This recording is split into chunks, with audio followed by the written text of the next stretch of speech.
Entonces, estamos viendo los argumentos de la existencia de Dios y ahora hoy vamos a ver algo interesante, ¿verdad? Acerca de las pruebas, ¿verdad? O sea, esto es una parte importante porque a veces probar matemáticamente algo, ¿verdad? Por ejemplo, pues obviamente sin echar mucho rollo matemático podemos decir que todos sabemos que en la aritmética, pues una expresión aritmética como 2 más 2 es igual a 4, pues es algo indiscutible, ¿verdad? O sea, no hay que, y también se puede hacer un axioma y también se puede hacer una prueba matemática de por qué es ese caso, ¿verdad?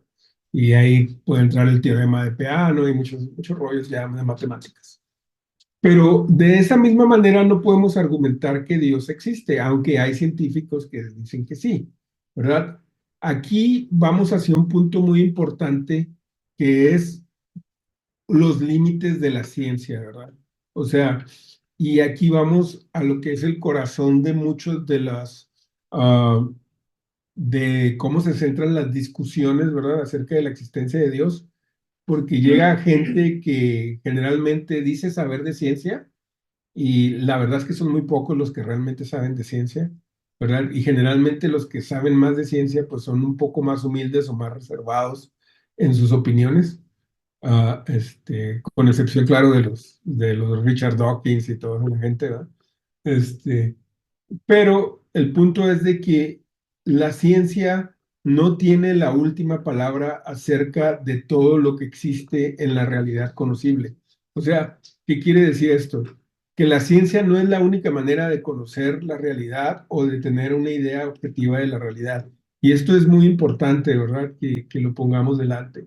Y de ahí deriva lo que estamos diciendo, que no hay pruebas de la existencia de Dios de una manera científica, ¿verdad? Pero sí hay otro tipo de pruebas que tienen igual valor o más valor que las pruebas científicas, ¿verdad? Y ahorita vamos a ver un poquito acerca de cómo se manejan ese tipo de pruebas y qué validez tienen, ¿no? Para los argumentos. Entonces, esta parte es importante. O sea, el punto central es, la ciencia no es la única manera de conocer la realidad, ¿sí? Por lo tanto, si tú me dices que según la ciencia Dios no existe, eso a mí no es un argumento definitivo o convincente, ¿verdad? Para negar la existencia de Dios. Y además, ¿verdad? Hay muchos hechos, muchos descubrimientos que han sido validados por la ciencia que apuntan a la existencia de un creador. Eso es muy importante, ¿verdad? Este, y por ejemplo, vamos a hacer pues una prueba muy sencilla acerca de lo que... Sí, mi amor. Sí. O sea, que en lo secular la ciencia es preeminente antes que Dios, ¿no? O sea, lo ponen arriba. Así, o sea, le han dado una preeminencia precisamente por la arrogancia del hombre, ¿no? Primero, los que le dan esa preeminencia no entienden que la ciencia en sí, cuando tú sabes de ciencia, realmente entiendes sus límites, ¿verdad? O sea, hay ciertas cosas que no son científicamente afirmables, como la matemática, ¿verdad? Los verdaderos matemáticos saben que las matemáticas tienen un límite y saben que hay, por decir, proposiciones indecibles dentro de las matemáticas, ¿verdad? Que no quiero abundar en No, eso. y además una cuestión es la ciencia y otra cosa simplemente es el razonamiento. Y Exacto. hay veces que hay que llevar las cosas a lo básico, y es decir, que tenemos dos hemisferios, uno que es el derecho y otro que es el izquierdo. El derecho se encarga de todo lo emocional, lo intuitivo, y Ujú. el izquierdo es todo lo lógico, lo racional, lo matemático. Así es, Y la conciencia pues, tiene a los dos, ¿verdad? Hay claro. muchas cosas que no las puedes probar con el lado, que les tienes que aproximarte con el lado izquierdo, y otras cosas con el lado derecho, y tienen Ajá. funciones distintas. La ciencia es una función necesariamente del lado derecho, perdón, del lado izquierdo del cerebro, del lado lógico intuitivo. Y entonces es nada más una aproximación a la realidad. Hay un filósofo español que me gusta mucho que se llama Paniker, Salvador Paniker, que tiene un libro que se llama Aproximaciones al origen, y tiene muchos libros, pero él habla de la fisura crítica y habla de cómo la la mente que trata de entender la realidad se aproxima a la realidad por medio de modelos, pero entre más se acerca a la realidad, más se aleja. Hay una ambivalencia, dice Paniker, ¿Es en el científico, pensamiento Pánica? crítico. ¿Cómo? ¿Es científico, Pánica? Paniker es un filósofo de la ciencia, y precisamente él es famoso porque analiza precisamente esta, esta fisura crítica o esta, digamos que, paradoja en la cual entre más estudias un objeto, más te alejas del objeto. ¿Por qué? Porque te aproximas pierdes el conjunto por identificar a un objeto, a una parte de la realidad, y la realidad es que te puedes ir hasta el fondo y el fondo y el fondo y el fondo. Llega un momento en que te puedes perder en los detalles y ya pierdes el concepto total de las cosas y las relaciones ecológicas y las relaciones entre los objetos, por ejemplo, ¿no? Y ese es el problema que tiene en los límites de la razón, pues. Entonces, Sí. hay gente que piensa que la razón es todopoderosa, pero no, la realidad es que la razón tiene sus límites, como tú decías, mi comentario, perdón. No, muy buen Muy, comentario. muy. Esa es una visión más pues, fisiológica, biológica, ¿verdad? ¿No? Psicológica y filosófica, muy interesante.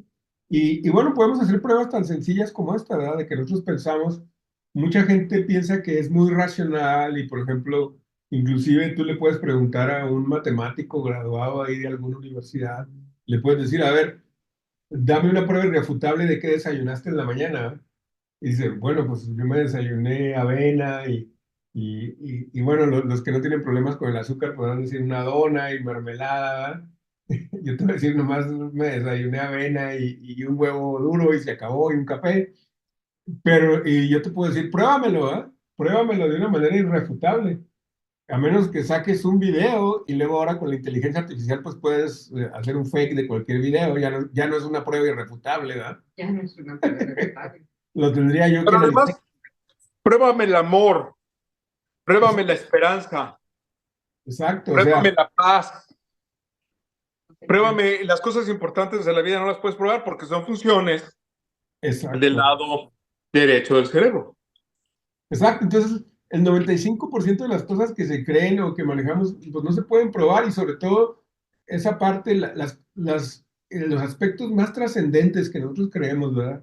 Como es la existencia de un Dios, ¿verdad? Que para nosotros es el centro de nuestra cosmovisión y de cómo interpretamos y vemos al mundo, ¿verdad? Pues no se pueden probar de esa manera, ¿verdad?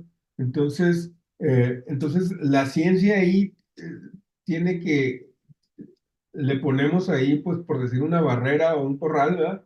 Porque de cierta manera no puede pasar en ese ámbito, pero eso no implica que Dios no exista, ¿verdad? Y que no se pueda argumentar de una manera racional la existencia de Dios, Sí, ¿verdad? porque recordemos que hay dos vertientes dentro del pensamiento, la de la experiencia, la El empiricismo, experimental, ¿no? la de la experiencia, ¿verdad? Empírico. Y Ujú. la lógica matemática de la razón, o sea, está la racionalidad, la escuela, digamos, racionalista y la escuela empirista, digamos, del pensamiento, ¿no? Entonces, hay dos maneras de aplicarse a la realidad. Una es la lógica matemática, y la matemática, pues efectivamente es abstracta y no tiene mucha relación con, aunque tiene una relación y eso es interesante, el mundo es cognoscible, es solamente una aproximación y un modelo de la realidad, porque en realidad nosotros no tenemos acceso a la realidad más que por nuestros sentidos y por nuestro cerebro, ¿verdad? Así es. Lo que dice la ciencia, pues, ¿no? Entonces, es importante, por eso es importante también preguntarle cuando una persona, cuando estamos hablando, argumentando con alguien sobre la existencia de Dios, cuando dicen, a ver, dame una prueba de la existencia de Dios, es importante decir, a ver, ¿qué es para ti una prueba o qué tipo de prueba esperas, ¿verdad? Este, Claro. y decir, bueno, mira, yo te puedo probar de esta manera, ¿verdad? O puedo argumentar de esta manera. Ahora, hay otro libro muy interesante, voy a poner aquí una tablita, espero que se vea, que trae los tipos de pruebas que hay, ¿verdad? Y sus distintas aplicaciones, ¿verdad? Por ejemplo, el tipo de campo, ¿verdad? En el grupo uno que viene aquí, la matemática, los juegos de lógica y la algorítmica, pues las demostraciones son pruebas absolutas, ¿verdad? O sea, hay teoremas y hay cuestiones en matemáticas que están probados de manera absoluta y a menos que la persona que venga a discutir sobre ellos sea un ignorante, no entiende de lo que está hablando, pues no puede refutarlas, ¿verdad? Puede intentar, ¿verdad? Pero pues va a ser algo incoherente o estúpido, ¿no? Y no entiende, o evidentemente no entiende de lo que está hablando. Pero como dijo también muy atinadamente Jorge, ese tipo de argumentaciones están muy desconectadas de nuestra vida real, ¿verdad? O sea, pues, ¿a quién le interesa el teorema de Peano, verdad? Pues nada más un matemático, ¿no? Para exponer ciertas No, ¿quién cuestiones no de la realidad. entiende? ¿Quién no entiende? No, no está tan difícil, pero si quieren otro día se los Sí. explico, pero no quiero torturarlos hoy. No. Y no es el punto, ¿verdad? El punto es de que ese tipo de pruebas irrefutables están muy lejos, ¿verdad?, de nuestra realidad y mucho menos, ¿verdad?, de las cuestiones que vamos a tratar cuando estamos evangelizando a alguien, ¿verdad? Nada más se pueden poner para hablar de los tipos de razonamiento, ¿verdad?, que se manejan en nuestro mundo, ¿verdad? El grupo 2, pues aquí entra ya las pruebas que tienen cierta fuerza, pero no son irrefutables, ¿verdad? Son las que están en el mundo de la física, la mecánica cuántica, la electrodinámica, la química. Y si se fijan, hay 4 columnas, ¿verdad?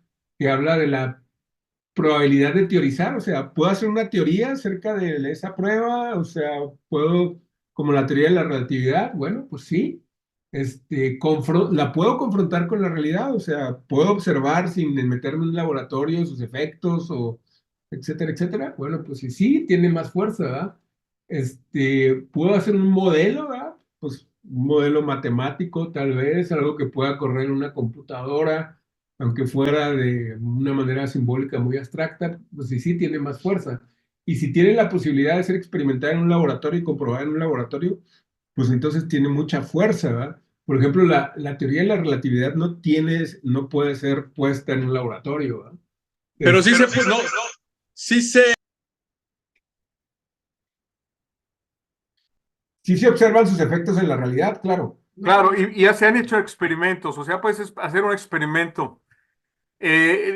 La ciencia parte de un concepto que es la testabilidad. Para hacer algo científico tienes que poderlo comprobar Y refutar, medio de un experimento y sobre todo la refutabilidad, exactamente, que es lo que dice Karl Kuhn Popper. Kuhn y habla de precisamente en la en su libro de la ¿cómo se llama? Las revoluciones científicas, ¿cómo se llama? Kuhn, Sí. Pero ¿cómo? bueno, síguele, perdón. La de los paradigmas. Sí. Ok. La estructura de las revoluciones científicas. Así es, sí, sí, sí, muy buen libro. Hace mucho que lo leí, bueno. Sí. Síguele, please. Sí, entonces aquí también nosotros necesitamos estar documentados de qué tipo de pruebas hay y cómo se manejan, ¿verdad? Porque, por ejemplo, nos puede salir alguien, no, mira, es que también está la teoría de los multiversos. Bueno, pues la teoría de los multiversos o universos paralelos, de que según ellos pueden existir muchos universos paralelos, o sea, puede haber como un infinito número de Adrianas y Guillermos viviendo en otros universos, pero resulta pues que tú puedes hacer teoría acerca de eso, está en el grupo 6, ¿verdad? Confrontación con la realidad, pues ¿cómo observas eso en la realidad? Pues muy difícil, ¿no? No, de hecho, no es una teoría científica. Así es. Es una hipótesis no verificable ni verificada. Ujú. En este sentido es también ahorita el multiverso es simplemente una Una idea que se tiene, especulación, ¿no? una especulación, no llega ni a hipótesis, ¿no? No puedes formular una hipótesis así, porque no hay manera de siquiera pensar en el prototipo de un experimento.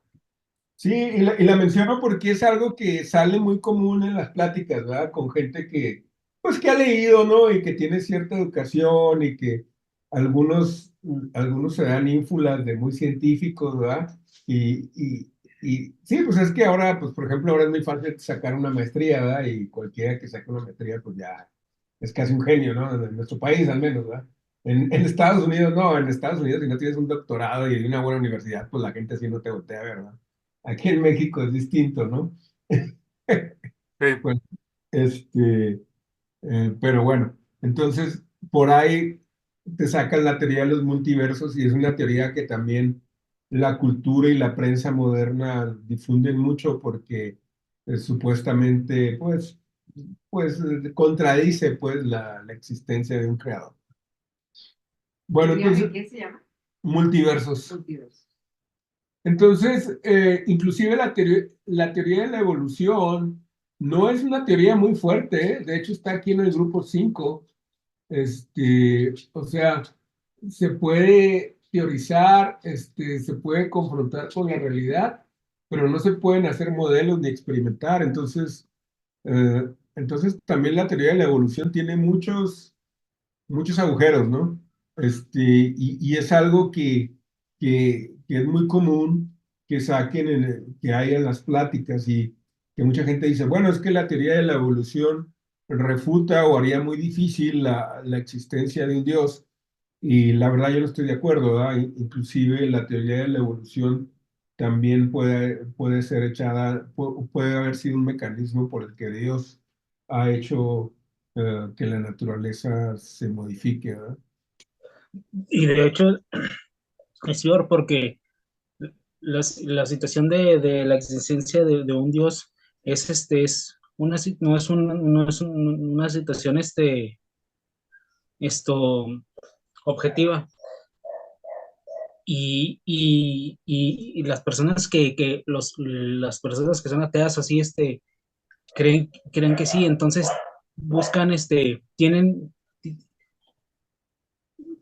una superioridad moral. Yo, Sí. Sí, soy asumen que científico, tiene yo sé más. superioridad. Ujú. Perdón. Este, es- es- este, soy este, persona, entonces, soy más. Y ahí y en general de todas las situaciones, por como los veganos, los que busca a Dios, entonces, se creen mucho porque, no, pues, ¿cuál Dios? ¿Tu Dios? ¿El amigo imaginario? Lo que sea, porque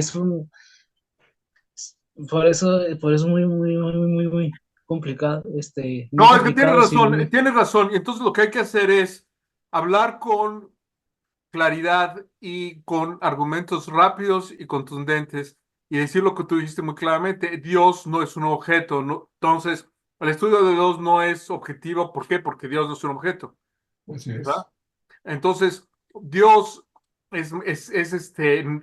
no es susceptible de un experimento objetivo porque es un sujeto. Entonces tendríamos que hablar de una fenomenología, porque a Dios se le puede percibir, a Dios se le puede intuir, a Dios se le puede razonar, a Dios se le puede experimentar, porque es posible experimentar a Dios, ¿verdad?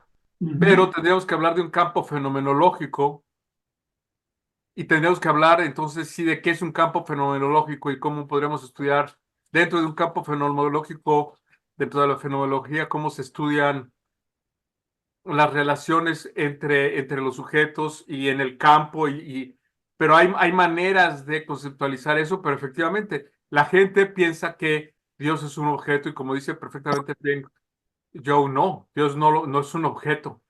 Es como si lo que hay que decirles es, oye, por cierto, si tú eres un objeto, entonces ya sabe de ti la NASA, ya te estudió la NASA. Ah, pues sí, exacto, ¿no? Sí, o sea, esa parte es muy importante, ¿verdad? Que Dios no sea un objeto o que no tenga una presencia material perceptible por nosotros o que nosotros podamos tener una percepción de la materialidad de Dios, que de hecho sí la tuvimos cuando encarnó el Señor Jesús, ¿verdad? Este, pero digo, que esté siempre presente con nosotros, no significa que no podamos creer en Dios de una manera racional. Eso es muy importante, ¿sí? porque mucha gente va a decir, bueno, si Dios no es un objeto y no lo podemos percibir objetivamente, entonces es irracional creer en él. No, esa conclusión es falsa. ¿Eh? Esa conclusión es falsa y tiene un vicio de razonamiento que ya no me acuerdo cómo se llama. O sea, esa conclusión no sigue, ¿verdad? En esas premisas, ¿verdad? O sea, sí es posible conocer racionalmente a Dios, aunque no tenga una manifestación objetiva en el mundo, ¿verdad? Y bueno, Ahora, una de las cosas que estaba yo viendo aquí en la demostración y la prueba es que estos son grupos uno, el grupo de la lógica matemática, el grupo de la física, el grupo de la cosmología, el grupo de la fisiología, el grupo de los grupos de la paleontología, pero no veo el grupo de la legalidad, porque también hay pruebas legales. sí, claro, es buen punto, sí se les pasó aquí a los autores Y de la este. prueba legal es muy importante porque, nuevamente, la prueba legal es cierta, ¿verdad? Tú puedes probar tu inocencia o tu culpabilidad y yo Claro, puedo probar mi identidad y puedo probar que soy sano y puedo probar que soy una persona racional y puedo probar que tengo una acción en el mundo, etcétera, etcétera, etcétera. Pero las cosas que voy a probar no van a ser científicas ni paleontológicas, van a ser legales. exacto, ese es buen punto, sí es cierto. Sí, o sea, por ejemplo, los documentos de identidad que se manejan en cada país, ¿verdad? Se manejan como una prueba legal para demostrar quién eres tú, ¿no? Sí, Y en el Señor, pues, las pruebas legales. bueno, es que eso ya es otra cuestión, ¿verdad? El razonamiento, mi esposa dice, las pruebas legales ya en el ámbito del reino de Dios, pues son, eso ya tiene que ver con las mismas leyes que Dios ha puesto, ¿verdad? No, por ejemplo, hay un libro, los libros de decíamos los libros de Stovall, que hablan precisamente del caso por Dios, el El caso por caso de Dios y de Cristo. Easterwood. Así es. Él utiliza argumentos legales. Sí, sí, porque él era periodista allá creo que en el Chicago Tribune, ¿verdad? Pero era abogado al mismo tiempo, ¿verdad? Entonces, Evidencia que demanda un veredicto no tiene esa. no me También acuerdo. es cierto, él no es científico, es abogado, y también habla precisamente de las pruebas legales de Dios, de Cristo, de todo. O sea, tú ves testigos y los dos o más testigos son prueba en un juicio. Así es. Así es, sí, por ejemplo, por ejemplo, hablando ya de la resurrección de nuestro Señor Jesucristo, ¿verdad? Un argumento muy fuerte y también sale ahí en el libro y en la película de Lee Strobel, ¿verdad? Es que es toda la nube de testigos, o digamos el conjunto muy grande de testigos que vieron al Señor Jesús de manera, pues, verídica, presencial, ¿verdad? Con sus ojos, ¿verdad? Al mismo tiempo, ¿verdad? Entonces, porque mucha gente dice, bueno, es que los cristianos alucinan, ¿verdad? Alucinar es que ves algo que tú piensas que es real, pero no es real. O sea, eso es una alucinación, ¿no? Para ellos es que estamos drogados, ¿no? Ajá, pero es muy difícil, ¿verdad? O es imposible que más de dos personas alucinen lo mismo al mismo tiempo, ¿verdad? Es imposible, ¿no? Un psicólogo lo sabe, ¿no? Entonces, ahí está una prueba que puede ser legal, ¿verdad? Ok, hay una prueba verídica, ¿no? O sea, varios testigos oculares vieron a esta persona, ¿no? Y esos testigos oculares tienen, pues, cierta o bastante credibilidad, ¿no? Entonces, no pudo haber sido nada más una alucinación o algo que a mí se me ocurrió o que estaba yo bajo el influjo de las drogas, ¿verdad? Que ahora, pues, por desgracia, medio mundo anda ahí, ¿verdad? Sino que el Señor Jesús estuvo, ahí sí, la presencia de Dios fue objetiva, ¿verdad? Y hay evidencias, y hubo evidencias, ¿verdad? Y esas evidencias están registradas, pues, ¿sí? No es, a diferencia de otras religiones, no es algo que a lo que tú puedas llegar a través de un trance o a través de diferentes estados de elevación de la conciencia. No, eso fue algo objetivo, real, ¿verdad? Y palpable, No, ¿no? hoy estaba escuchando un argumento precisamente, bueno, estaba escuchando una conversación con un agente de la CIA. Mm, Y uno de los argumentos que salieron ahí es que Dios, no, no es cierto, sí, Era este cuate, bueno, habla de que el mundo es consecuencia de la conciencia, no la conciencia consecuencia del mundo. Hay un mundo porque hay una conciencia, Claro. y la conciencia fue la que materializó el mundo. Y por eso es que el mundo es ordenado. Y él lo decía, este cuate participó en los programas de la CIA y del gobierno norteamericano, en todos los programas que tuvieron que ver con El percepciones extrasensoriales y Ah, brujería. Percepciones extrasensoriales y brujería. qué Y raro. sí, muy interesante, pero eso me llamó mucho la atención porque él tenía un grupo de viewers y de gente que salía del cuerpo y empezaban, dice que la gente que empieza a ver eso es gente que ha experimentado la muerte y que regresa, porque se dan cuenta que son entes espirituales en un mundo material y aunque no ya tengas materia, el espíritu sigue, la conciencia sigue. La conciencia es más real que el cuerpo, según los que han experimentado eso, ¿verdad? Yo Sí, estoy pero hablando bueno, de un ateazo acá tremendo, pero lo interesante es que aún esos ateos o esa gente, si tú quieres, diabólica o satánica, claro que reconoce que existe la conciencia, existe el espíritu, y eso nadie lo puede negar. Todos tenemos la experiencia, porque tenemos un lado intuitivo, tenemos un lado del cerebral que no nada más es lógico matemático, y eso hay que llevar a las personas a que lo reconozcan. Tú tienes un lado sentimental, tienes un lado intuitivo, tienes un lado, inclusive espiritual. A todos nos han pasado situaciones espirituales, aún los incrédulos han tenido percepciones extrasensoriales, han adivinado antes de que les llamen a alguien por teléfono, han adivinado quién les está llamando, ujú. han pensado en alguien y han ido a preguntar y si yo también estaba pensando. Todos hemos tenido esa clase de experiencias. ¿Por qué?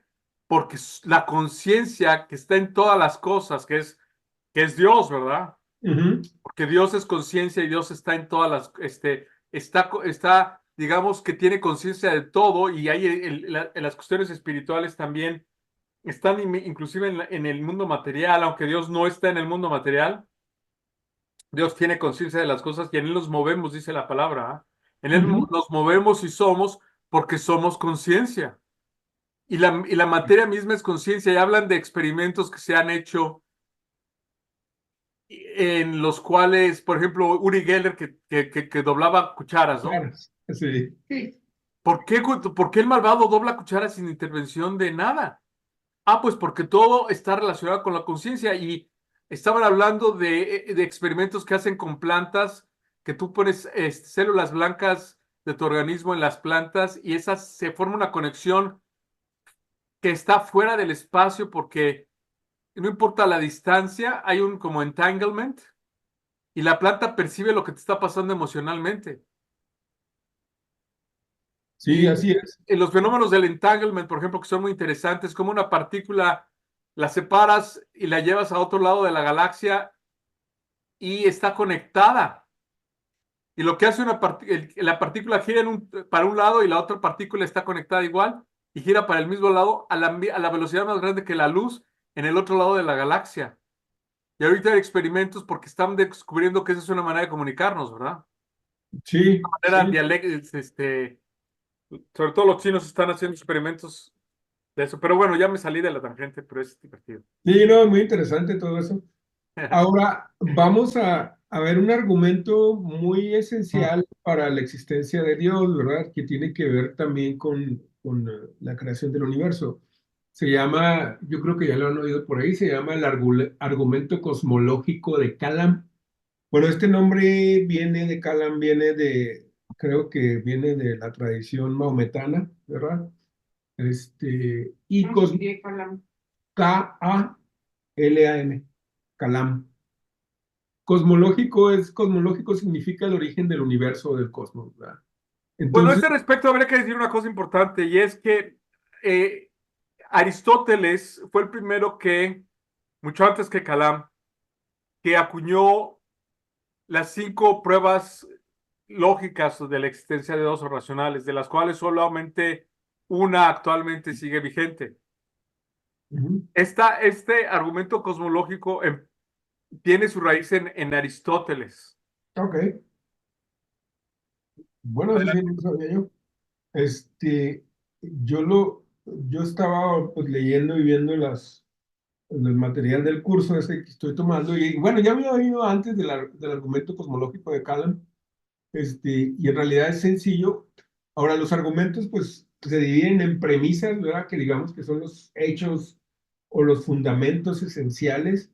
Luego hay un razonamiento y luego una conclusión, ¿verdad?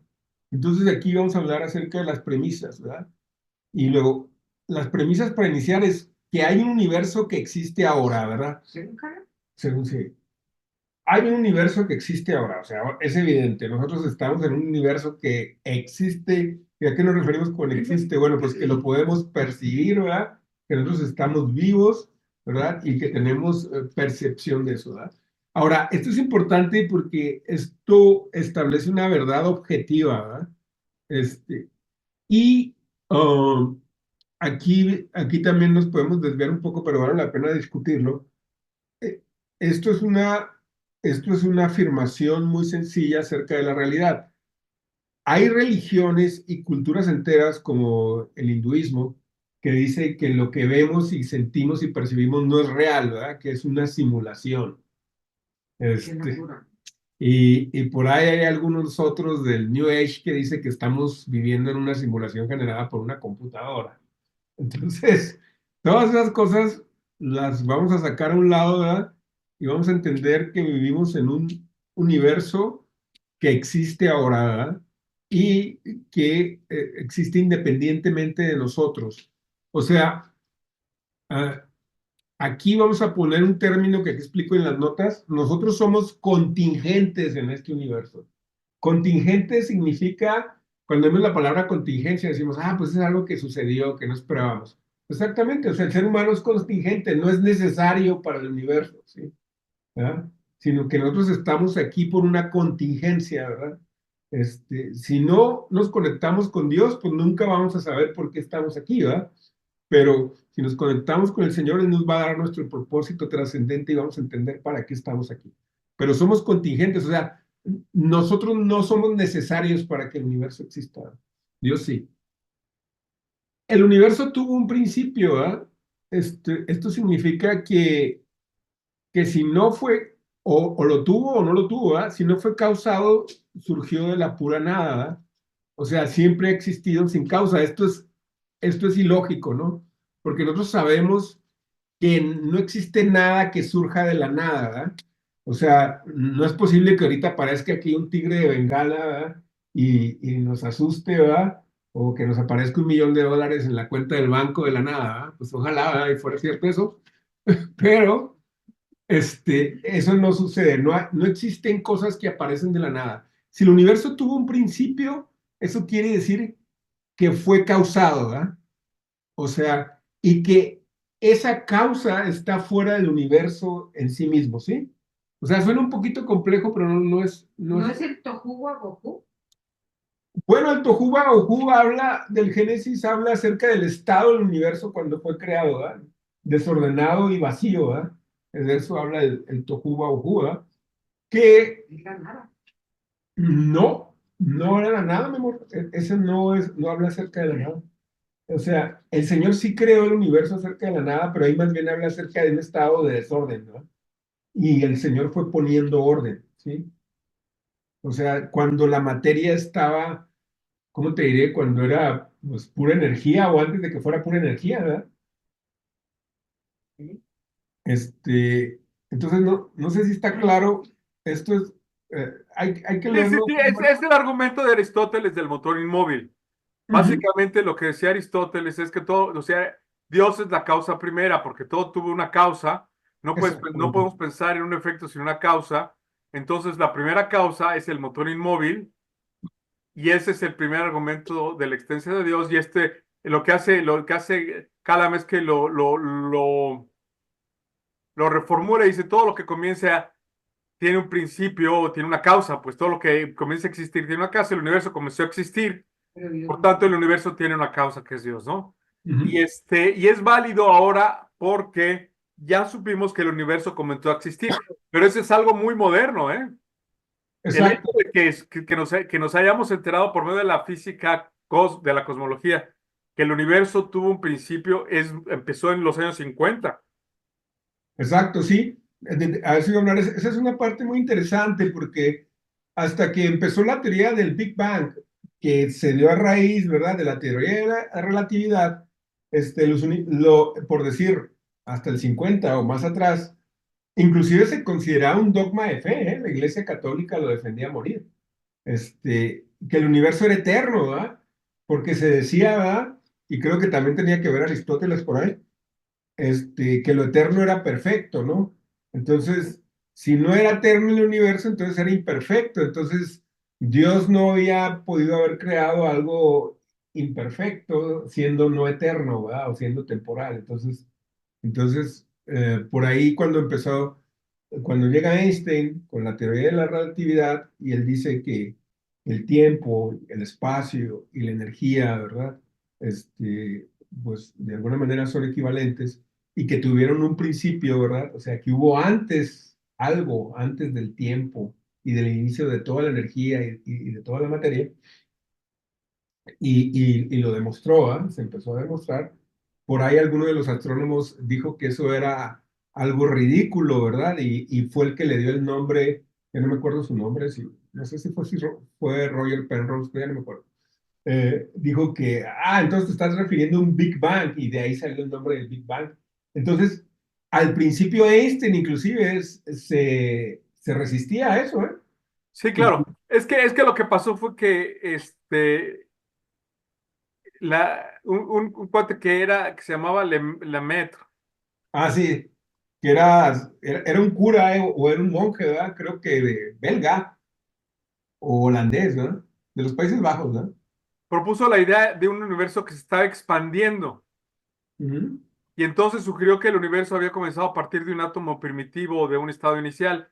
Y luego vino Hubble, eso fue en el año 1927, y luego en el año 1929, Edwin Hubble descubrió que las galaxias estaban alejando unas de otras, lo que sugería que el universo era un conjunto en expansión, se estaba expandiendo, se estaban alejando a las galaxias.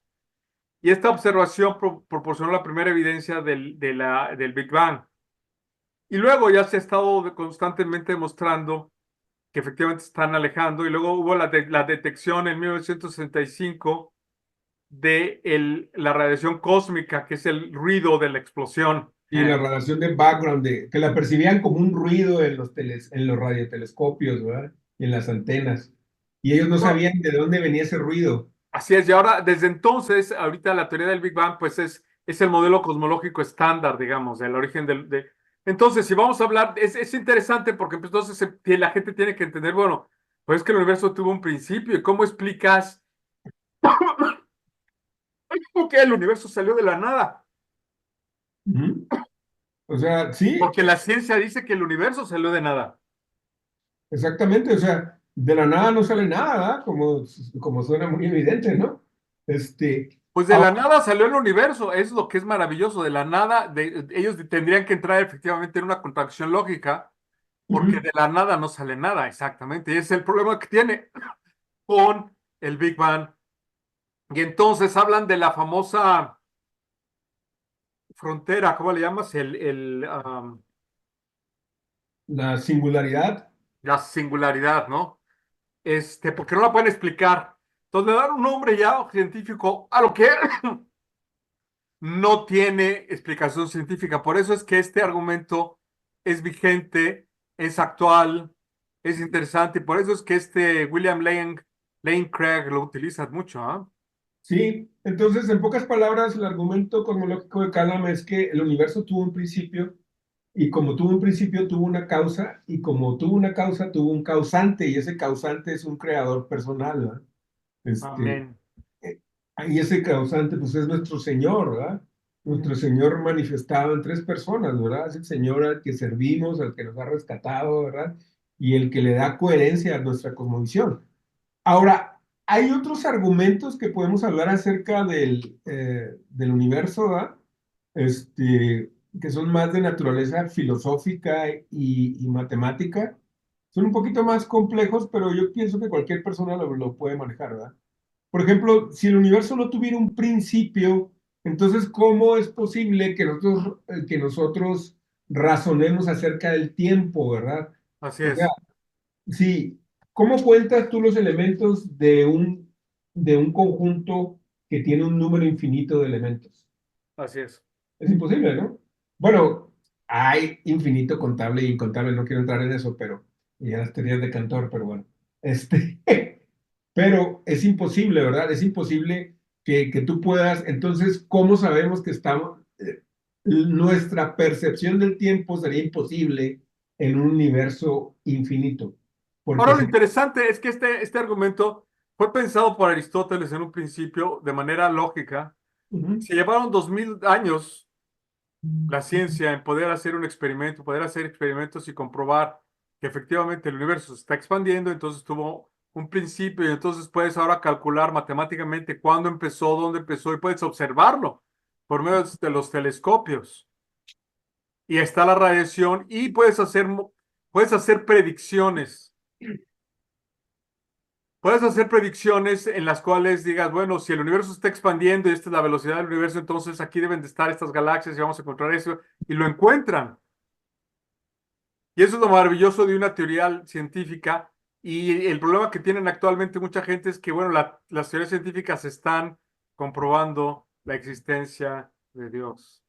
Sí, exactamente, ese es el gran problema, que las teorías científicas están apuntando a la existencia de un creador, nada más que la mayoría de la gente no se interesa por ese tipo de aspectos, y yo pienso que nosotros, sin caer, ¿verdad?, en meternos demasiado en la filosofía, en la ciencia, sino nada más, precisamente es la idea de todo este esfuerzo, es generar material para que cualquiera de nosotros como creyentes podamos, ¿verdad?, poner en la mesa argumentos convincentes que lleguen a la gente que tiene curiosidad, interés, ¿no? Es decir, wow, pues entonces creer en Dios no es algo irracional, ¿verdad? No está peleado con la ciencia, No, ¿verdad? y además mira, cuando tú das argumentos científicos de calidad y cuando tú puedes citar los, eh, por ejemplo, a este filósofo y los textos y demás, pues estás haciendo evidente algo que es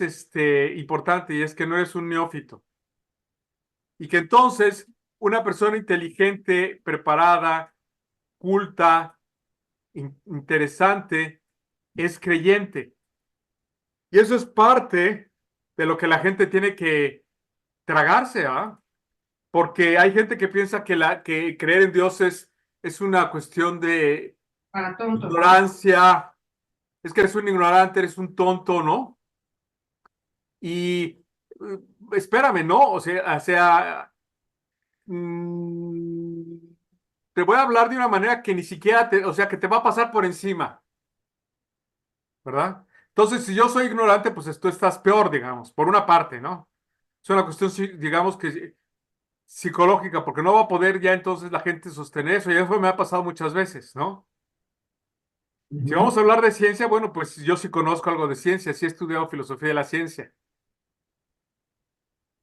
Y sé lo que es hacer un experimento y sé los tipos de ciencia que hay, los tipos de ciencia que hay son fuertes y débiles y todo el espectro de la ciencia y bla, bla, bla. ¿Y qué es lo que estamos hablando aquí, no?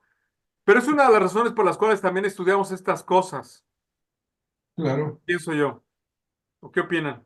Pues debe ser la principal, ¿verdad? Sí, claro, y la idea también para que, digo, estos esfuerzos no se apaguen es precisamente, pues, Afianzar ujú, eh, nuestra fe. sí, también afianzar nuestra fe. Es que la apologética mucha gente la ve como dice, ah, bueno, pues es nomás para nerds, ¿verdad? Así me dijo una vez un pastor, el pastor Memo allá en Canadá. Pues es que hermano, es que usted es nerd y pues nomás le gustan los nerds, ¿verdad? Pero aquí no somos nerds, ¿verdad? Aquí somos gente común y corriente, nomás usted es nerd. Es como diciendo, pues, es nomás para usted, ¿verdad? No, sino que no es nomás para leer, sino que mucha gente tiene dudas, ¿verdad? Acerca de inclusive gente que ya tiene mucho tiempo en el Evangelio, ¿verdad? Acerca de la racionalidad, de la existencia de Dios. A ver, bueno, si Dios existe, entonces, ¿por qué esto? ¿Por qué me dijeron esto el otro día y me causó dudas, Sobre ¿verdad? todo jóvenes, ¿no? Sobre todo jóvenes, están muy mal informados por la cultura. Entonces, hay un gran escepticismo y un gran desprecio por la gente que tiene fe. Y Sí, cuando tú les hablas a un joven y les hablas, pues realmente con un lenguaje, con un nivel que no tienen, se intrigan. Claro, ya llama su atención. Entonces, esa es precisamente parte de esta idea, ¿no? Que todos estemos, el apóstol Pablo dice que debemos de estar preparados, ¿verdad? Para dar las razones, ¿verdad? De por qué creemos lo que creemos, ¿verdad? Y no se trata, y cuando hablaba de eso, pues sí, estaba hablando también acerca de nuestra convivencia con otros creyentes, pero yo creo que es principalmente cuando estamos frente a los no creyentes, ¿verdad? Y cuando estamos frente a gente sensible, ¿no? Gente que ya tiene su idea y su prejuicio contra el evangelio y que dicen, no, pues yo nunca voy a creer. O sea, a lo mejor no vale la pena discutir con ellos, ¿no? Bueno, te voy a decir, yo era esos. Yo le decía a Rubén y a Lisa que eran tonterías, con una Habla del palabrota club peor, de ¿verdad? Pepe, ¿no? Sí. el club de Pepe. Sí, entonces, no hay que pensar que cae en saco roto. O sea, desde luego que la gente se queda intrigada, ¿no? A ver, pues sí, efectivamente todo empezó. Entonces, ¿cómo explicas que todo haya empezado y que todo haya empezado con orden, que es uno de los más importantes argumentos que vamos a ver? El argumento de el fine tuning del universo, ¿no? Sí, Claro que es una variación del argumento teleológico, pero ya fundamentado en evidencia científica, que es muy importante y es lo que está convenciendo a muchísimos escépticos. sí, El hecho de que el universo, para que exista este universo, tienen que haber por lo menos 800 cosas que pasen al mismo tiempo, lo cual es matemática y probabilísticamente imposible. Posible. mira, Perdón, aquí, del multiverso, ¿verdad? Muchas gracias, Señor, por esta bendición, porque podemos acercarnos a algo tan, al menos para mí, pues muy difícil, pero tú siempre preparas a tus hijos para dar respuesta en todo nivel, Señor. Te pedimos por todos aquellos que sean escuchados por Jorge y por Memo y por los que tienen el conocimiento, Señor, para dar defensa tuya. Gracias, Padre. bueno, sí, amén. La verdad,